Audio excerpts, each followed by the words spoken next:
शाह पर पुणे में ही जवाब देंगे शरद। Mumbai, Navbharat news network. महाराष्ट्र की लगभग सभी राजनीतिक पार्टियां आगामी विधानसभा चुनाव की तैयारियों में जोर-शोर से जुटी हैं। इसी बीच केंद्रीय गृहमंत्री अमित शाह ने विधानसभा चुनाव के लिए रविवार को पुणे में बीजेपी के प्रचार का शंखनाद किया। पुणे के बालेवाड़ी में आयोजित की गई प्रदेश कार्यकारिणी की चिंतन बैठक और राज्य स्तरीय सम्मेलन में शाह ने कार्यकर्ताओं से विधानसभा के लिए तैयार रहने की अपील की। इस दौरान उन्होंने रखा नेता शरद पवार को सबसे बड़ा भ्रष्टाचारी तो वहीं पूर्व मुख्यमंत्री एवं शिवसेना उद्धव गुट के पक्ष प्रमुख उद्धव ठाकरे को औरंगजेब फैन क्लब का प्रमुख। मविया नेताओं ने बोला चौतरफा हमला के बाद महाविकास आघाड़ी मविया में जबरदस्त आक्रोश देखने को मिल रहा है। मविया के नेता शाह, उप मुख्यमंत्री देवेंद्र फडणवीस एवं बीजेपी पर चारों ओर सहमला बोल रहे हैं। तो वहीं ये संभावना भी जताई जा रही है कि 3 अगस्त को खुद उद्धव पुणे में ही अमित शाह की बातों का जवाब दें।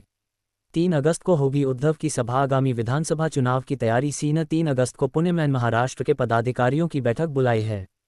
इस कार्यक्रम में उद्धव ठाकरे शिवसैनिकों का मार्गदर्शन करेंगे। इसके लिए पुणे जिले और पश्चिम महाराष्ट्र के सभी पदाधिकारियों को उपस्थित होने का आदेश दिया गया है। उन्हें सपने में उद्धव बाला साहेब ठाकरे बता डाला। शाह के इस कटाक्षपूर्ण आरोपों ही दिखते होंगे, क्योंकि उन्हें 303 से 240 तक लाने में उद्धव ठाकरे का बड़ा हाथ है। इसमें देश के साथ प्रदेश की जनता का भी बड़ा हाथ है। संविधान और देश विरोधी काम कर रहे थे, हमने उन्हें रोका है। आदित्य ठाकरे, नेता व विधायक शिवसेना उद्धव गुट। यदि शरद पवार सरदार हैं तो अजीत दादा कौन है? शायद अमित शाह के मुंह से गलती से निकल गया होगा। वे अक्सर भूल जाते हैं और गलत बोलने के बाद उन्हें इसका एहसास होता है।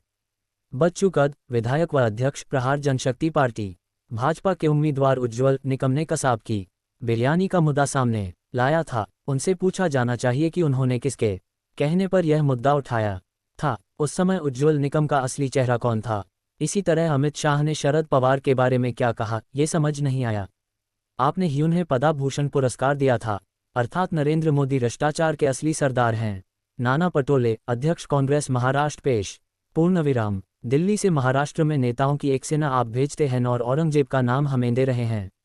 आपकी बातचीत, व्यवहार और विपक्ष पर राजनीतिक दबाव बनाने की औरंगजेब वाली प्रवृत्ति को देश देख रहा है। देश के उद्योग उड़ाने वाली गैग के उपकप्तान महाराष्ट्र में आए थे। लोकसभा में मार खाने के बाद भी इनका यहाँ की मिट्टी और लोगों के लिए लड़ने वालों पर बेबुनियाद लाछन लगाने अथवा नीचा दिखाने का गंदा प्रयास जारी है। अब्बास दानवे, नेता प्रतिपक्ष महाराष्ट्र विधान परिषद। सोहराबुद्दीन एनकाउंटर और जस्टिस लोया की मौत के दाग जिनके कपड़ों पर लगे हैं, तथा जो अभी भी इस मामले में विवादों में हैं, जिन पर तुड़ीपारी का ठप्पा लगा हो। ऐसे तुड़ीपार लोग महाराष्ट्र में आकर हमें ये सिखाने की कोई जरूरत नहीं है कि शासन व्यवस्था सभ्य और स्वच्छ कैसे होनी चाहिए। सुषमा अंधारे, उपनेता शिवसेना उद्धव गुट।